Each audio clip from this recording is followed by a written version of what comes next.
ഋഷി,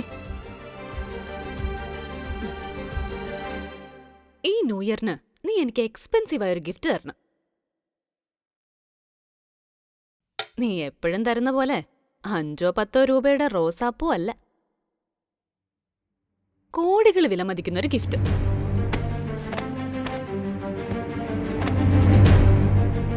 അത് കണ്ടിട്ട് എല്ലാവരും എന്നെ അസൂയോടെ നോക്കണം. കോടിയോ? എന്റെ ശ്രീലു, ഞാൻ സ്വപ്നത്തിൽ പോലും ഇത്രയും വലിയൊരു തുക കേട്ടിട്ടില്ല. പിന്നെങ്ങനെയാ ഞാൻ അങ്ങനെ ഒരു ഗിഫ്റ്റ് വാങ്ങുന്നത്? അതിപ്പോഴാണോ നീ ആലോചിക്കുന്നത്?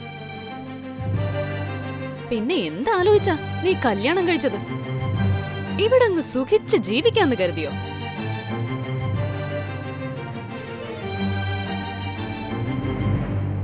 ഒരു ഭർത്താവിന്റെ കടമ പോലും മര്യാദക്ക് ചെയ്യാൻ പറ്റുന്നില്ലെങ്കിൽ പിന്നെ എന്തിനാ ഇവിടെ കടിച്ചു തൂങ്ങി നിൽക്കുന്നെ? ഇറങ്ങി പൊക്കൂടെ?